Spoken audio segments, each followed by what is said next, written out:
पन्ना tiger reserve, जिसे emerald forest भी कहा जाता है, जहां केन नदी अपनी धारा से जंगल को जीवन देती है, जहां कभी बाघों का नामो निशान नहीं था। आज संरक्षण की ताकत ने उनकी संख्या को 90 तक पहुंचा दिया है। जहां एक तरफ धरती की गहराइयों में हीरे पाए जाते हैं और दूसरी तरफ फैला है एक अद्भुत जंगल। आइए मेरे साथ इस सफर में, जहां पन्ना के जंगलों की गहराइयों में मैंने देखा 10 से भी ज्यादा बाघ अपनी असली दुनिया में बेखौफ और आजाद घूमते हुए। वो देखो सामने पानी के अंदर जा रही है। पानी के अंदर जा रही है। हाँ, सामने तीनों बैठे हुए हैं उधर। यहाँ से दिखा। हाँ, हिरन आ रहे हैं, इनको पीना है पानी इस वाले सॉसर में। और सामने यहाँ पे ये दोनों टाइगर क्रॉस करेगी। दूसरा आ गया। ये दूसरा आ गया। हाँ, दूसरा आ गया ये देखो, अब गिन लो, का 3 तो यहीं हो गए, 2 5 टाइगर देख लिए अपन ने।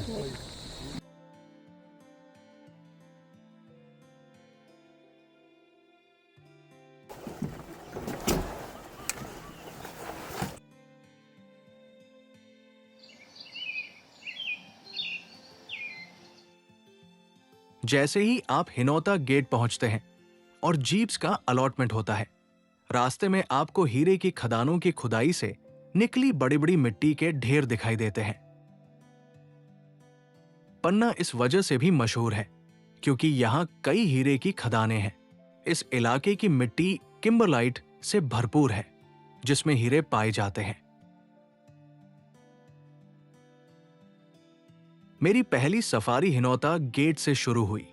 यह गेट मदला से लगभग 30 किलोमीटर दूर है। गेट से अंदर आते ही मुझे हाथी दिखाई दिए।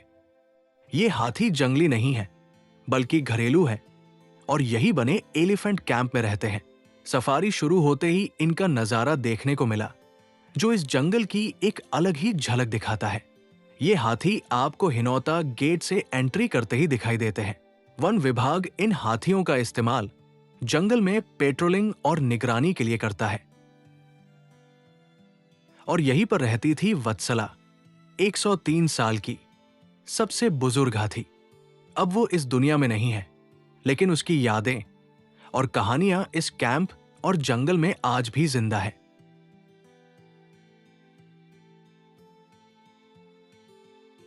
थोड़ा अंदर जाते ही मेरी पहली साइटिंग हुई 2 गोल्डन जैकल्स की। ये शायद खाने की तलाश में इधर उधर घूम रहे थे। गोल्डन जैकल्स को जंगल का क्लीनिंग क्रू कहा जाता है क्योंकि ये मरे हुए जानवरों को खाते हैं और इस तरह जंगल को साफ रखते हैं। ये मेरा पहला मौका है जब मैं हिनौता गेट से अपनी सफारी शुरू कर रहा हूं। जंगल की खामोशी में गाइड ने एक रोमांचक बात बताई। यहां टाइगर P663 और P652 की मेटिंग चल रही है। उन्हें देखने के चांसेस बहुत अच्छे हैं। ये सुनते ही मेरे दिल की धड़कन तेज हो गई, क्योंकि मैंने आज तक टाइगर मेटिंग अपनी आंखों से कभी नहीं देखी थी। उस पल मुझे लगा, शायद आज जंगल मुझे अपनी सबसे अनोखी कहानी दिखाने वाला है। जंगल की आवाजों में बाघ की मौजूदगी की आहट सुनते हुए हम धीरे धीरे आगे बढ़े और पहुंच गए धुंधवा गॉर्ज। सर्दियों के मौसम में आपको काफ़ी वल्चर्स वगैरह दिख जाएंगी इस एरिया में बैठी हुई। और ये पूरा खाई है यहाँ पे नीचे, और मानसून में यहाँ पे वाटरफॉल भी बनता है। इस एरिया से वाटरफॉल नीचे गिरता है। और ये देखी वल्चर, देखी वल्चर, देखी कहाँ है? धुंधवा की घाटी, जिसे वल्चर पॉइंट कहा जाता है, पन्ना का सबसे प्रसिद्ध दृश्य। ऊंची चट्टानों से घिरी ये घाटी दुर्लभ गिद्धों की शरण स्थली है। यहीं हमें दिखा हिमालयी ग्रिफॉन, जो इस समय कम संख्या में था, लेकिन दिसंबर से मार्च के बीच ये घाटी इन विशाल गिद्धों से भर जाती है। हिनौता के टूरिज्म जोन में 2 मुख्य डोमिनेंट अडल्ट टाइगर रहते हैं, P663 और P243। ये दोनों इस इलाके के शेर कहलाते हैं और अक्सर अपनी मौजूदगी से जंगल को रोमांचक बना देते हैं। इसके अलावा यहाँ 3 सबडल टाइगर भी हैं, जो टाइग्रेस पी 652 से हैं। इन्हें कई बार हिनौता में देखा जा सकता है। इसी तलाश में हम पहुंचे एक जलाशय के पास, वही जगह जहां पहले टाइगर पी 663 और टाइग्रेस पी 652 को देखा गया था। लेकिन आज यहां शांति थी। पानी के किनारे पेंटेड स्टॉक्स आराम से खड़े थे और स्पॉटेड डियर निश्चिंत होकर घूम रहे थे। इसका एक ही मतलब था, बाघ आसपास नहीं है। जंगल ने हमें अपनी खामोशी से ये इशारा दिया।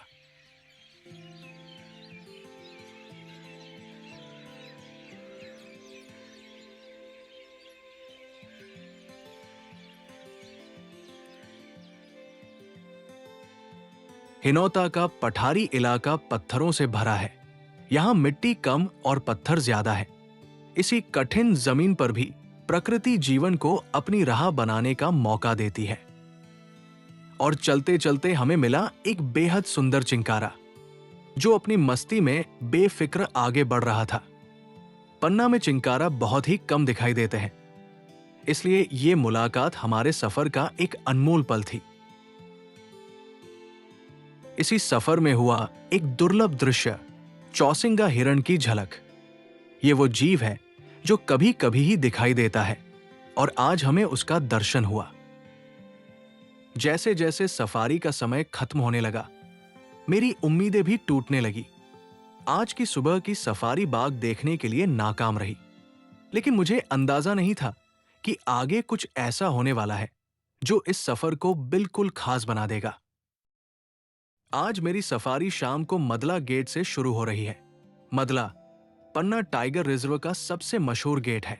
इसी उम्मीद में कि आज बाघ की झलक मिलेगी, मैंने अपनी सफारी की शुरुआत की। मदला गेट से अंदर प्रवेश करते ही आता है एक इलाका जिसे तेंदुए का क्षेत्र माना जाता है। यही मैंने अपनी पिछली सफारी में एक शानदार तेंदुआ देखा था, चुपचाप झाड़ियों में छिपा, मानो जंगल का सच्चा साया। आज तेंदुआ तो नहीं दिखा, लेकिन जंगल ने हमें निराश नहीं किया। यहां हमें सांभर हिरन दिखाई दिया। हिरन परिवार का सबसे बड़ा सदस्य और बाघों का सबसे पसंदीदा शिकार। पन्ना का जंगल एक ड्राई डिसिडुअस फॉरेस्ट है। यहां के पेड़ मौसम के साथ अपना रूप बदलते हैं। गर्मियों में पत्ते गिराकर जंगल को सूना बना देते हैं और बरसात में हरियाली से इसे जीवन से भर देते हैं। इस इलाके में सूखे पर्णपाती जंगल फैले हैं, जहां साल, तेंदू, टीक, करधई, कैथा जैसे पेड़ हैं। इसी रास्ते पर चलते हुए आती है एक जगह, बदामी बाबा की मजार। इस मजार की बड़ी मान्यता है। कहते हैं कि अगर यहां मन में बोल दो कि बाघ दिखा देना, तो सच में जंगल बाघ की झलक दे देता है। तो मैंने भी वही बादामी किया। बाबा दिखा देना। जय बादामी। मदला की सबसे बड़ी खूबसूरती है केन नदी, जो जंगल की जीवन रेखा कही जाती है। मदला की सफारी में हम केन नदी के साथ साथ चलते हैं, जिसे प्राचीन काल में कर्णावती कहा जाता था और जो भारत की सबसे स्वच्छ नदियों में गिनी जाती है। इस नदी में मगरमच्छ पाए जाते हैं, जो शांत पानी की सतह के नीचे अपने शिकार का इंतजार करते हैं। और इसी नदी किनारे मुझे दिखाई दिया एक शानदार शिकारी पक्षी, चेंजेबल हॉक ईगल। वो पेड़ की ऊंची डाल पर बैठा था, मानो अपने अगले शिकार की तलाश में हो। अभी मैं उस चेंजेबल हॉक ईगल को कैमरे में कैद ही कर रहा था कि थोड़ी दूर आगे कुछ जीप्स को रुके हुए देखा। दिल ने तुरंत कहा, हो न हो, यहां कहीं आसपास बाघ मौजूद है।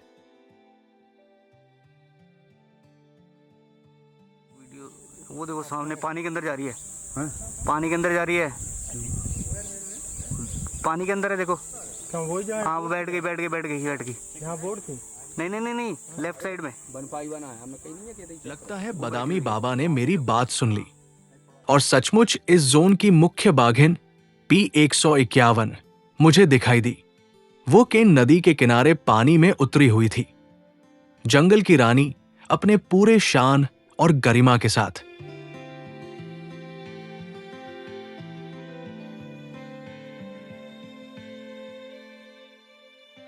उस बाघिन की चाल को ध्यान से देखते हुए हम सफारी में आगे बढ़ते गए और हम उस जगह पहुंचे जहां उसके आने की उम्मीद थी। बाघ का मूवमेंट एक पैटर्न में होता है।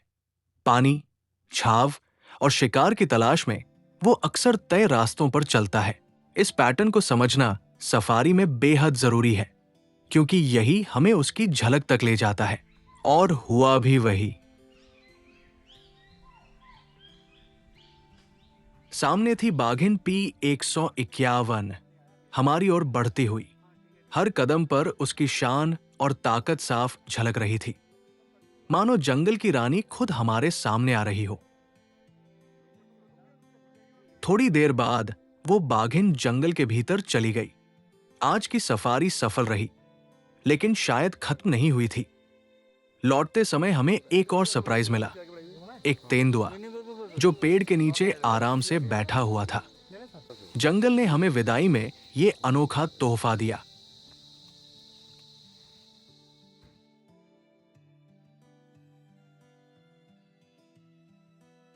आज मैंने अपनी मॉर्निंग सफारी शुरू की। कल शाम की साइटिंग के बाद मैं खुश तो था, लेकिन मन अभी भी अधूरा था। मुझे अंदाजा भी नहीं था कि आज जंगल मेरे लिए इतने सरप्राइज छुपाए बैठा है।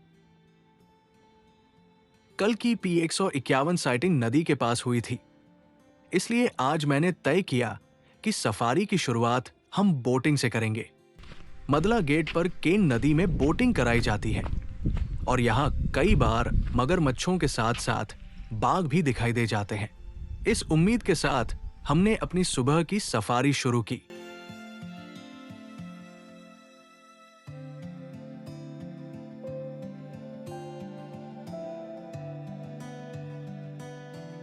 सबसे बड़ी खुशी तब होती है जब आपका अंदाजा सच साबित हो। और हुआ भी वही। P151 तो नहीं दिखी, लेकिन हमें उसकी पहली लिटर की बेटी दिखाई दी। नदी के उस पार अपने 2 शावकों के साथ थी टाइग्रेस सीता। वो केन नदी में बैठी थी और उसके शावक आसपास खेल रहे थे। किसी भी वाइल्ड लाइफ फोटोग्राफर के लिए ये एक ख्वाब जैसा फ्रेम होता है। पानी में उतरा हुआ बाघ,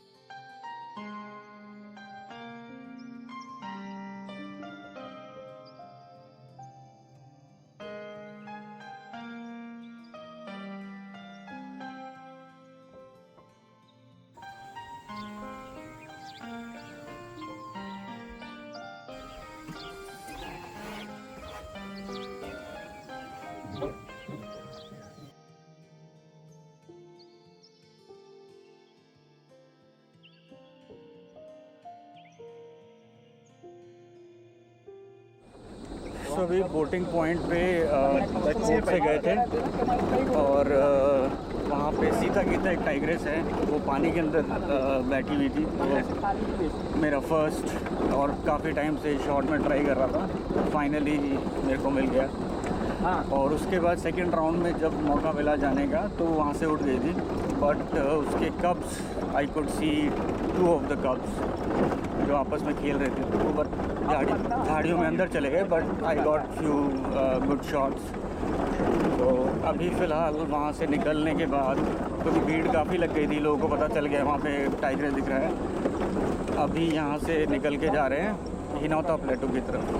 तो वहाँ पे सुनने में आया है, इधर से जिप्सी वगैरह आई हैं कि 3 सब अडल्ट्स हैं, वो एक तालाब में स्पॉट हुए हैं।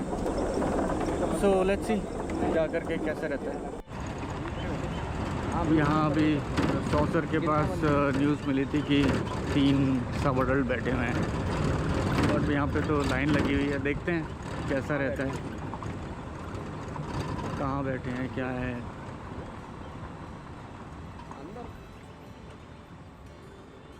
चलो चलो आगे तरफ। कहाँ बैठे ना तुम? वहाँ सामने तीनों बैठे हुए हैं उधर। यहाँ से दिखा। हिनौता पहुंचने के बाद हमें 3 सबडाल्ट नर बाघ मिले। ये P652 बाघिन के पिछले लिटर के शावक हैं। यही वही तीनों हैं जिन्होंने कुछ समय पहले उस महिला का शिकार किया था, जो जंगल के कोर एरिया में लकड़ी इकट्ठा करने चली आई थी। ये तीनों अक्सर एक साथ दिखाई नहीं देते, लेकिन आज मैं वाकई बहुत लकी था। जंगल ने मुझे एक दुर्लभ नजारा दिखाया, तीनों सबडाल्ट नर बाघ एक साथ।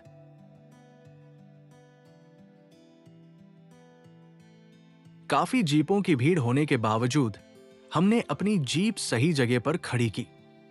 इसी वजह से हमें एक शानदार साइटें मिली। जंगल में बाघ के मूवमेंट को एंटिसिपेट करना और सही जगह पर होना बेहद जरूरी है, लेकिन सबसे ज्यादा जरूरी है धैर्य रखना और जंगल के नियमों का पालन करना। तभी असली जादू सामने आता है।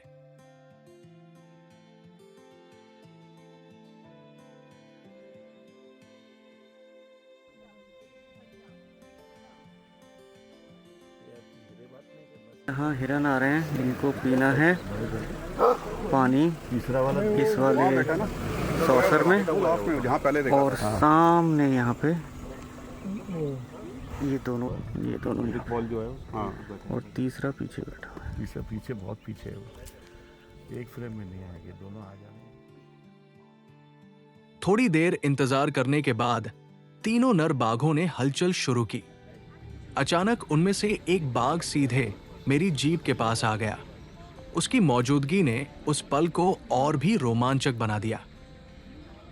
ये पल जितना रोमांचक था, उतना ही डरावना भी। ऐसे हालात में बेहतर यही होता है कि थोड़ी दूरी बनाए रखी जाए, क्योंकि युवा बाघ अक्सर अनिश्चित और आक्रामक हो सकते हैं। कभी अचानक मॉक चार्ज कर देते हैं, तो कभी जोरदार गर्जना से अपनी मौजूदगी जताते हैं। दूरी बनाए रखना न सिर्फ हमारी सुरक्षा के लिए जरूरी है, बल्कि ये जंगल के नियमों का सम्मान भी है। आखिरकार हम उनके क्षेत्र में मेहमान हैं।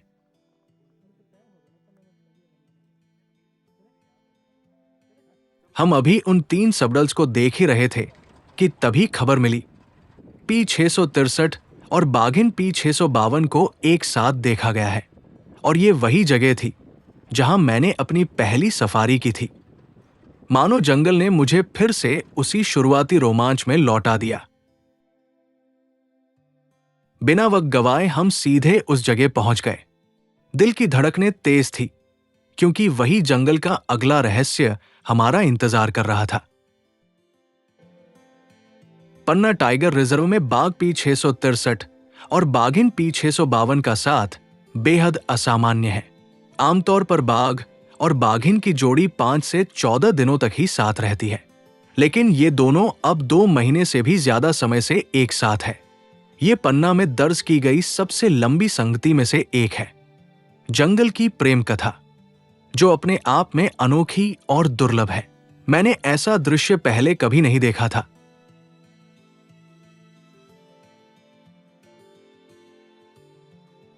आज पहली बार मैं इसे अपने कैमरे में कैद कर रहा था। जंगल की सबसे दुर्लभ कहानियों में से एक।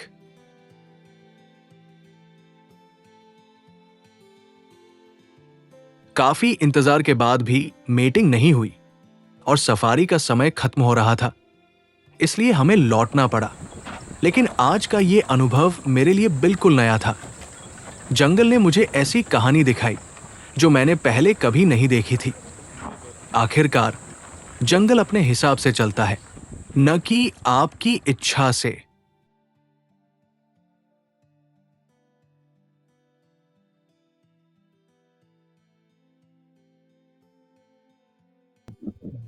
आज क्या दिखाओगे सतीश जी?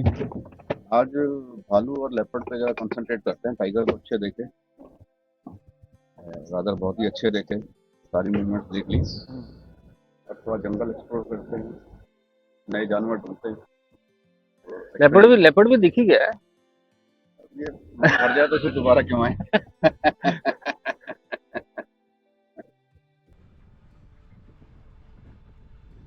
आज अपनी आखिरी सुबह की सफारी में हम फिर से मदला गेट से जंगल में दाखिल हुए।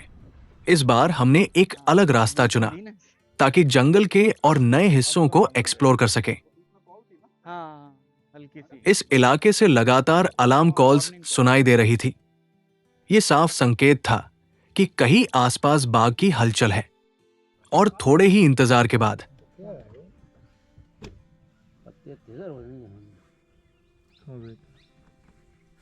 हमें P151 बाघिन तीसरी बार दिखाई दी, सामने से आती हुई। अपनी टेरिटरी को मार्क और सिक्योर करने के लिए एक बाघिन लंबी दूरी तय करती है, और क्योंकि इसके 2 छोटे शावक हैं, इसलिए उसके लिए अपनी टेरिटरी को बार-बार चेक करना और उन्हें लियोपार्ड्स या किसी अन्य जानवर से बचाना बेहद जरूरी हो जाता है।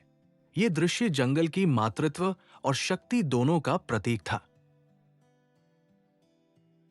P151 एक बेहद बोल्ड टाइग्रेस है, जिसे आसपास जीपों की मौजूदगी की आदत हो चुकी है। पर्यटन क्षेत्र में लगातार लोगों के आने से बाघ और अन्य वन्यजीव इंसानों की मौजूदगी के आदी हो जाते हैं, और यही जरूरी भी हो जाता है कि इंसान भी जंगल के नियमों का पालन करे, तभी ये नाजुक संतुलन बना रह सकता है। P151 टाइग्रेस हमारे सामने से निकलकर जंगल के भीतर चली गई। शायद वह अपने शावकों के पास जा रही थी। हम भी उसी दिशा में बढ़े। ये बाघिन का पसंदीदा इलाका है, जिसे जुड़ी नाला कहा जाता है। जुड़ी का मतलब है ठंडी जगह।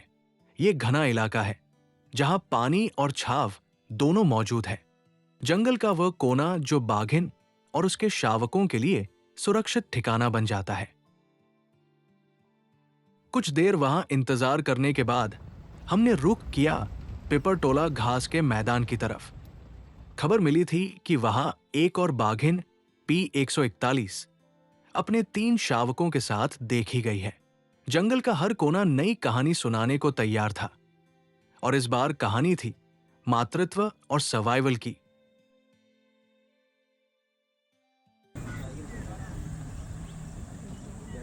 हमें पानी के अंदर। P141 बाघिन के नदी में बैठी दिखाई दी, और थोड़ी ही देर में उसके 2 शावक भी वहीं आ पहुंचे। ये शावक लगभग 7-8 महीने के हैं और अक्सर इसी इलाके में रहते हैं। नदी का किनारा उनके लिए सुरक्षित ठिकाना है। पानी, दूसरा आ गया। छाव और जंगल हाँ, की दूसरा आ शांति। गया ये। ये देखो अब गिन लो का 3 तो यहीं हो गए, 5 टाइगर देख लिए अपन ने। ये नजारा काफी दूर से था, लेकिन मैं अपने कैमरे में इसे कैद कर पाने में सफल रहा। जंगल की सबसे अनमोल कहानियां अक्सर दूर से ही दिखाई देती है, और उन्हें कैद करना ही असली सौभाग्य होता है। P141 बाघिन के 4 शावक थे, जिनमें से एक की मृत्यु हो चुकी है। अब वो अक्सर पिपरटोला के घास के मैदानों में दिखाई देती है। ये इलाका उसके लिए सुरक्षित ठिकाना है, जहां वह अपने शावकों के साथ रहती है, उन्हें संभालती है और जंगल की चुनौतियों से बचाती है।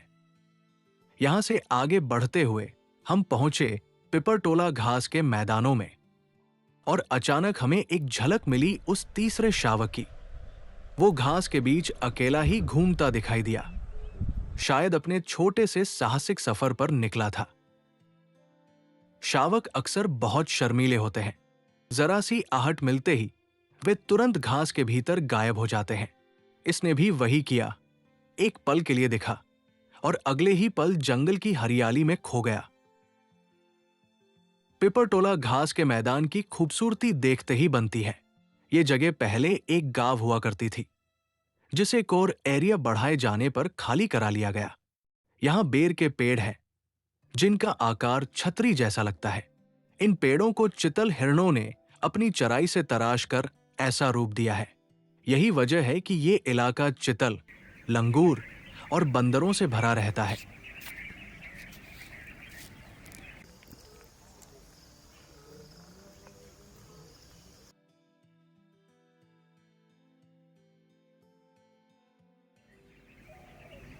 यहां हमने कई पक्षियों को देखा।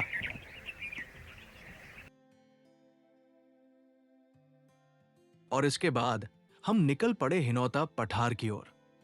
उम्मीद थी कि वहां हमें P663 और P652 की झलक मिल सके। पिपरटोला से हिनौता का रास्ता अनोखा है। हम निचले पठार से निकलकर दूसरे पठार की ओर बढ़ते हैं और बीच में आती है रंगा घाटी। रंगा घाटी को यह नाम एक विशेष पत्थर की वजह से मिला है, जिसे कॉन्ग्लोमरेट कहते हैं। यह पत्थर केवल यही पाया जाता है और इसकी खासियत है कि ये रंग बिरंगे होते हैं। यही वजह है कि ये घाटी अपनी अनोखी पहचान और रहस्यमयी खूबसूरती के लिए जानी जाती है। हिनौता पहुंचने के बाद सामने से आती जीपों ने बताया कि P663 और P652 दिखाई दे रहे हैं। ये सुनकर मेरी खुशी और भी बढ़ गई और थोड़ी देर बाद हम उसी जगह पहुंच गए जहां ये दोनों बाग मौजूद थे। सबसे पहले सामने आया P663। ये जंगल का दबंग नर बाघ है। उसकी चाल में आत्मविश्वास और आंखों में गहरी चमक थी। धीरे धीरे वो झाड़ियों से बाहर निकला, मानो अपने साम्राज्य का ऐलान कर रहा हो। हर कदम पर उसकी ताकत और रुतबा झलक रहा था। हवा में अचानक सन्नाटा छा गया, जैसे पूरा जंगल उसकी मौजूदगी को महसूस कर रहा हो। यह क्षण सिर्फ एक दर्शन नहीं था, बल्कि जंगल के असली शासक से मुलाकात थी। और थोड़ी ही देर बाद सामने आई P652। ये मादा बाघिन झाड़ियों से बाहर निकली। उसकी चाल में नरमाहट थी, पर आंखों में वही तेज चमक। और अब शुरू हुआ वो क्षण जिसका मुझे बेसब्री से इंतजार था, द टाइगर मेटिंग रिचुअल। जंगल की खामोशी में यह दृश्य बेहद दुर्लभ और रोमांचक था। फिर शुरू हुआ असली सीक्वेंस, शॉर्ट कॉपुलेशंस, जो कई बार दोहराए जाते हैं। इस दौरान मेल अक्सर टाइग्रस की गर्दन को हल्के से काटता है, डोमिनेंस और कंट्रोल दिखाने के लिए। हर बार मेटिंग के अंत में टाइग्रस जोरदार ग्राउल करती है और थोड़ी अग्रेसिव हो जाती है। यह नेचर का नियम है। यही प्रोसेस इंड्यूस्ड ओव्यूलेशन कहलाती है, यानी ओव्यूलेशन केवल रिपीटेड मेटिंग के बाद ही होता है। इस पूरे बिहेवियर में रॉ पावर और डेलिकेट ग्रेस का अद्भुत संगम था, मानो फॉरेस्ट अपना सबसे सीक्रेट चैप्टर खोल रहा हो।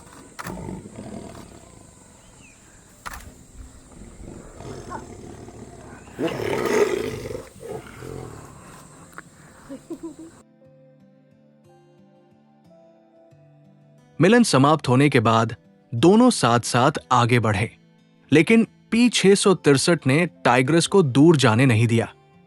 आमतौर पर मेटिंग के बाद टाइग्रस थोड़ी दूरी बना लेती है, पर इस बार डोमिनेंट मेल उसे पास ही रखे हुए था, मानो वह अपने अधिकार और बंधन को जताना चाहता हो।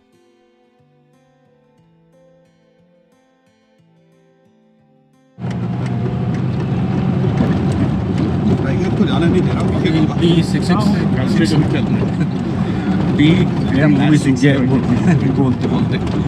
P663 और 652 की सक्सेसफुल मीटिंग देखी। वो भी दोनों आफ्टर जब से मैं आया हूँ, इनफैक्ट इसको हम ट्राई कर रहे थे। ठीक है। तो कल भी दिखे थे बट इसे लेटे हुए थे, बट आज सक्सेसफुल इनका मीटिंग देखा। और इनफैक्ट अब 5-10 मिनट में इन्होंने 2-3 बार मीटिंग कर लिया।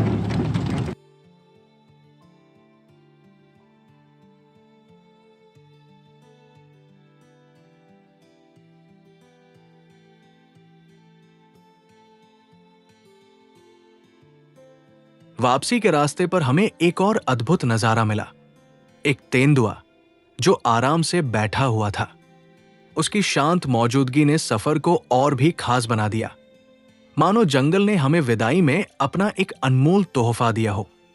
ये अनएक्सपेक्टेड साइटिंग हमारे सफर का आखिरी सरप्राइज था, एक ऐसा तोहफा जो इस यादगार सफारी को और भी खास बना गया।